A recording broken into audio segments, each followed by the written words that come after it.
नमस्कार दोस्तों, honest critic में आपका स्वागत है। उम्मीद करता हूं कि आप सभी अच्छे होंगे। दोस्तों, इस वीडियो में हम जो ईमेल गुशमिंदर ने ऐश को भेजा है उसके बारे में डिस्कस करने जा रहे हैं। बहुत ही इंपॉर्टेंट रहेगा आप लोगों के लिए जानना कि उस ईमेल में धिल्लन ने क्या लिखा हुआ है। बहुत सारे ऑलरेडी आप लोगों को जो ग्रुप में है उनको डेफिनेटली वो ईमेल मिल गया होगा, लेकिन उसको डिस्कस करना, बहुत सारे फाउंडर्स को वो बात जानना भी बहुत ज़रूरी है कि उस ईमेल में क्या है। उसको एनालिसिस करेंगे और आगे हम डिस्कस करेंगे कि क्या हमें जानना चाहिए और क्या हमें बोलना चाहिए। तो चलिए वीडियो को क्विकली शुरू करते हैं। गुशमिंदर ने जो लंबा चौड़ा मेल लिखा है ऐश को, उसको मैं 6 पॉइंट्स में मैं उसको डिवाइड कर रहा हूँ। 6 पॉइंट्स में उसको मैं आपको समझाने की कोशिश करता हूँ। पहला पॉइंट उसको समराइज़ करके मैं बता रहा हूँ। पहला पॉइंट में ये है कि पोस्ट वेबिनार कन्फ्यूजन। गुशमिंदर ऐश को ये बता रहा है कि आपने जब से वेबिनार किया है बहुत सारे फाउंडर्स खुश हैं, लेकिन बहुत सारे कंफ्यूज भी हैं। क्यों? क्योंकि कुछ ऐसे ट्रबल मेकर्स हैं जैसे ऑनेस्ट क्रिटिक और बहुत सारे आपके लीडर्स भी हो सकते हैं जो मतलब गलत कन्फ्यूजन स्प्रेड कर रहे हैं, लोगों तक गलत इन्फॉर्मेशन पहुँचा रहे हैं, जिसके वजह से आपका क्या हो गया, बहुत सारा प्रॉब्लम चल रहा है। फिर दूसरा पॉइंट में धिल्लन ये बोलता है कि इमोशनल अटैचमेंट जो ऑन पैसिव को लेके ये बोल रहा है कि बहुत सारे लोग जो है डीपली कनेक्टेड है ऑन पैसिव ब्रांड को लेके, इसलिए वो नया बिजनेस मॉडल को हजम नहीं कर पा रहे, उसके बारे में सोच नहीं पा रहे। वो यही चाहते हैं कि ऑन पैसिव ब्रांड चले, उनका कनेक्शन ऑन पैसिव ब्रांड के साथ है।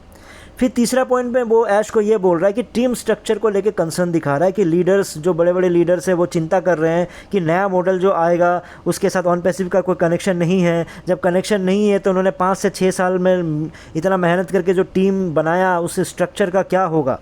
उसका जो इतना एफर्ट डाला, वो इतना जो उन्होंने मेहनत किया, उनकी पूरी टीम तो बिखर जाएगी।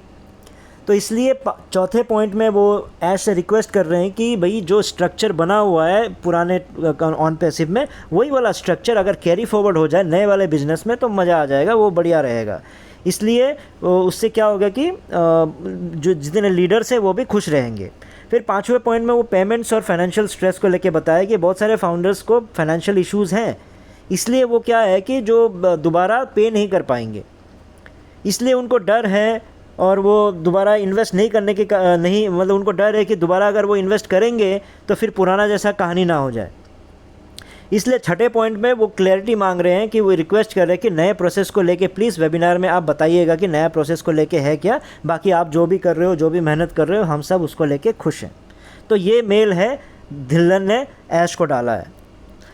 अब पॉइंट्स पे आ जाते हैं। गुशमिंदर भाई साहब, आपके पूरे मेल पे मैंने कहीं पे भी ये नहीं देखा कि जो गरीब फाउंडर्स है उनका जो मनी, पैसा जो लुट गया है, उसके बारे में कहीं पे भी आपने टेंशन नहीं दिखाया। आपने टेंशन क्या दिखाया कि गरीब फाउंडर्स जिनके पैसे चले गए हैं उनको ये टेंशन है कि भैया वो दोबारा पेमेंट कैसे करेंगे। अरे भाई, दोबारा पेमेंट की बातें कहाँ से आ रही है? दोबारा पेमेंट करना भी पड़े तो क्या प्रॉब्लम है, हो सकता है कर दें, लेकिन उससे पहले भाई ये तो बताओ कि पुराना जो पेमेंट है उसका क्या हुआ। पुराना पेमेंट जो जितने फाउंडर्स का 1.4 मिलियन फाउंडर्स का जो आपने 9,000 करके लिया, 1,000 करोड़ से ऊपर का जो पैसा है वो कहाँ गया? क्या उनमें से कुछ बोनस मिलेगा? जीरो टीम फाउंडर्स को कुछ पैसा मिलेगा? अरे नया इन्वेस्टमेंट, नया, वो अलग बात है, वो कंसर्न तो ठीक है, लेकिन भैया जो पुराने पैसे हैं उसका क्या हुआ? क्या वो बचा हुआ या ख़त्म हो गया?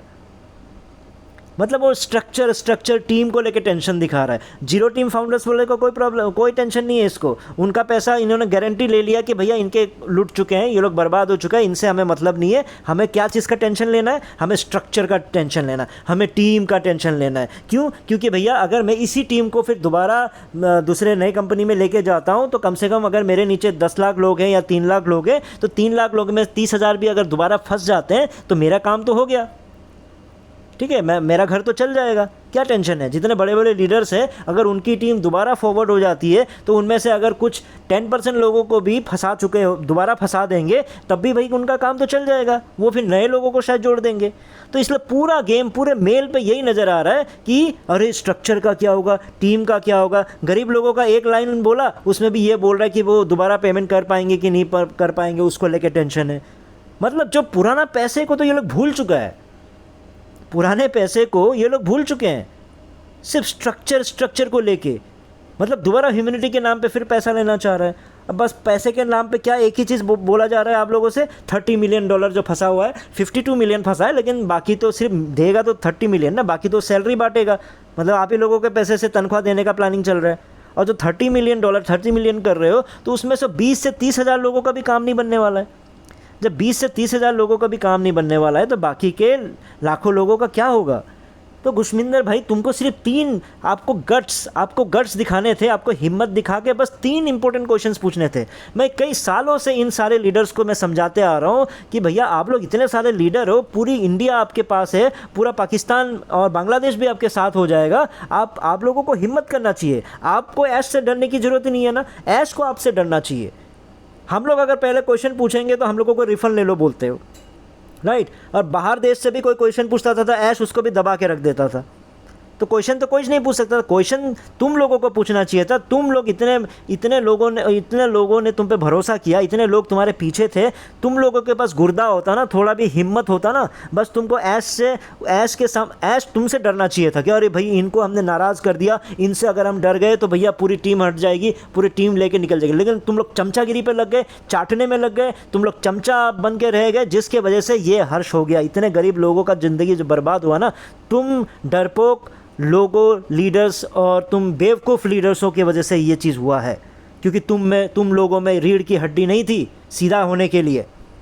मैं सालों से क्वेश्चन पूछता आ रहा हूँ, उसी क्वेश्चन को थोड़ा बहुत समझ के अगर तुम लोगों ने ढंग से पूछ दिया होता है ऐसे, तुम लोग मुझे समझाने में लग गए थे। तुम लोग मुझे वेबिनार में बुला के मुझे बस चेहरा नहीं दिखा रहा हूँ बोल के मेरे सारी बातों को इग्नोर करते जा रहे थे।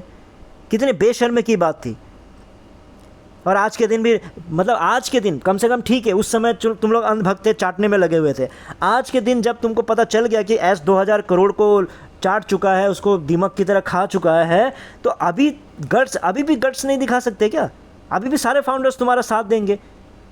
टीम स्ट्रक्चर की टेंशन ही लेने की ज़रूरत नहीं है। अगर तुम लोगों ने मिल के अगर जितने भी टीम बने हुए हैं उनको तुमने पैसा, अगर उनके पैसा प्रॉफिट को गोली मारो, उनका मूलधन भी अगर तुमने दिला दिया तो वो तुमको फिर भरोसा करेंगे, तुम्हारे पीछे पीछे फिर जाएंगे।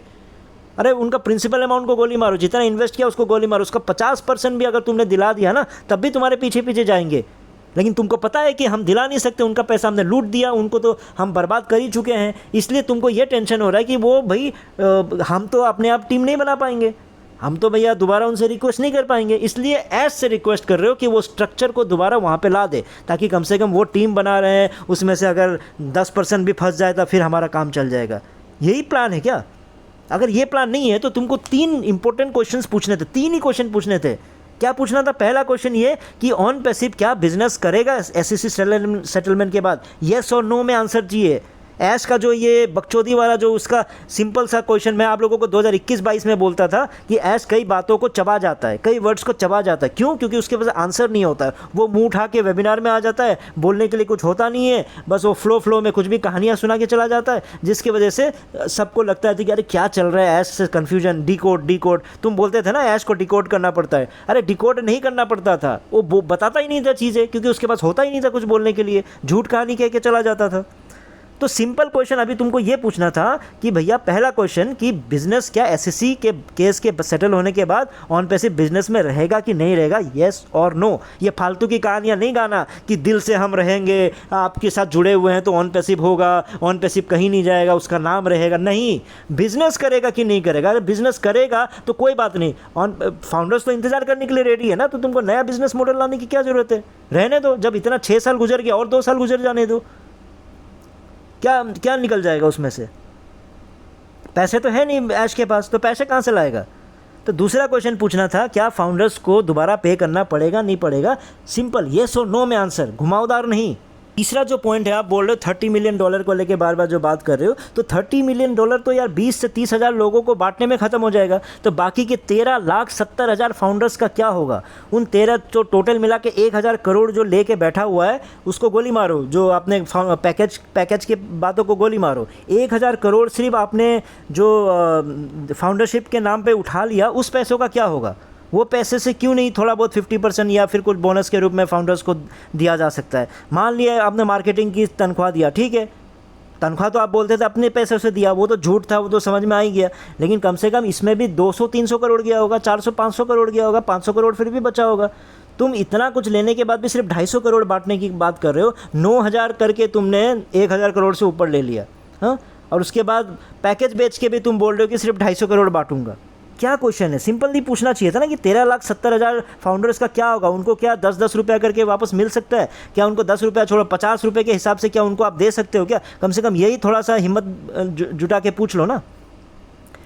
तो फाउंडर्स आप लोगों को एक चीज़ समझना पड़ेगा कि भैया जब तक आप लोग केस फाइल नहीं किए हो ओबियसली, तो आप लोग अपने पैसे को तो भूल जाओ। एक्चुअल सच्चाई मैं आपको बता देता हूँ, सेटलमेंट में ऐश और उनके लीगल टीम सिंपली दिखा देगा कि हमारे पास इतने पैसे बचे हैं तो ये फ़ाइन के रूप में ले लो, हम ये फ़ाइन दे रहे हैं, बाकी पैसे मार्केटिंग, सैलरी, रेंट पेंट में उड़ गया है, ठीक है। और जो केस चल रहा है, आप लोग एक चीज़ को समझो बार बार कि केस चल रहा है $108 मिलियन पे ही चल रहा है, यानी सिर्फ 800 करोड़ पे केस चल रहा है।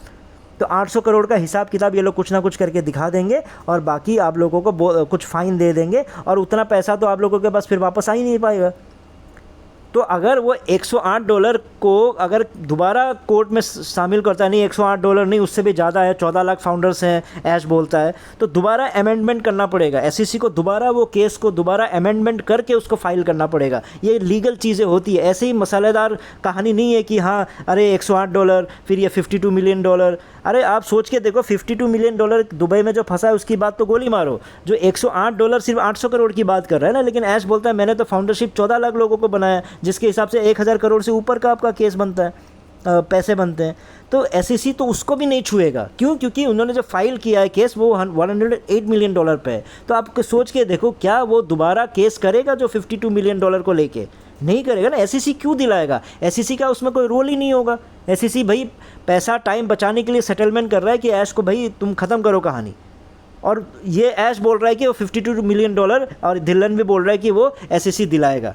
अरे यार कुछ तो लीगल आप लोगों का नॉलेज होना चाहिए ना, जितने बड़े बड़े लीडर्स हैं। ऐश को तो झूठ बोलने में उस्ताद है।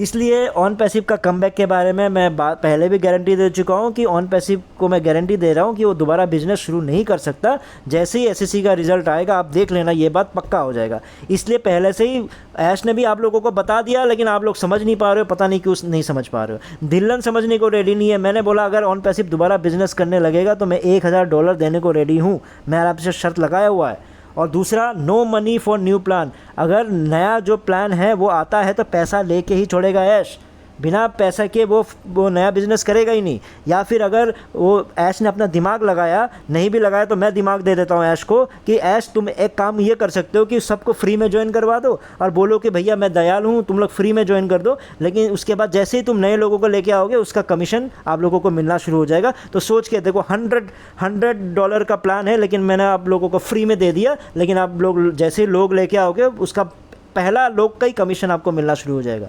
वही कहानी हो जाएगी, क्या फ़र्क पड़ने वाला है कि नहीं? तो अगर नया प्लान में भी पैसे नहीं लेते हैं और नई कहानी करके फंसाने की कोशिश नहीं करते हैं, तब भी धिल्लन मैंने तुझे बोला हुआ है कि $1000 और दूंगा, $2000 तुझे कमाने का अभी मौका है और मैं गारंटी आपको दूंगा, मैं कोई मजाक नहीं कर रहा हूँ। तो कंक्लूजन क्या है दोस्तों कि आप लोगों को समझना पड़ेगा कि ज़ीरो टीम फाउंडर्स प्लीज़ पैसों को भूल जाओ। ये केस जैसे ही धीरे धीरे आगे, शौर्य सिंह आप लोगों के साथ लगा हुआ है, चीज़ों को थोड़ा वो प्लानिंग कर रहा है, मैं भी उनके टच में हूँ। जैसे आगे बढ़ेंगे केसेस, जैसे फ्यूचर में होंगे, उसके बाद क्या होगा क्या नहीं होगा देखा जाएगा। लेकिन अभी तो आप भूल जाओ कि आप लोगों के बारे में सोचा जा रहा है। सारी बातें सिर्फ $30 मिलियन पे कमीशन को लेके अटका हुआ है। वो तो 20-30 हज़ार लोगों को दे देगा, काम ख़त्म। वो भी नहीं देगा, वो भी कहाँ से देगा भाई? मैं आप लोगों को पहले ही बता चुका हूँ, वो दुबई के सेंट्रल बैंक ने मनी लॉन्ड्रिंग के केस में उसको फंसा के रखा है। अगर वो वापस भी आता है तो ऐश के पास वापस नहीं आएगा वो। प्लीज़ चीज़ों को समझो। और $52 मिलियन के बारे में प्लीज़ सोचना भूल जाओ, क्योंकि वो पैसा कभी नहीं आएगा, उसको अब आएगा तब आएगा करके और 6 से 7 साल और आप लोगों का ख़राब कर देगा। तो उम्मीद करता हूँ धिल्लन थोड़ा सा तुम ना हिम्मत करके अगले वेबिनार में बस यही पूछ लेना, येस नो। मैंने 3 क्वेश्चन जो पूछा है, और अगर हिम्मत है तो जो $2000 है वो लेके दिखा दो, उसमें फाउंडर्स का भी भलाई है, तुम्हारा भी फ़ायदा है। उम्मीद करता हूँ कुछ समझ में आया हो। इस वीडियो में इतना ही था, फिर नए वीडियो में नए टॉपिक के साथ आऊँगा। तब तक के लिए टेक केयर, बाय बाय।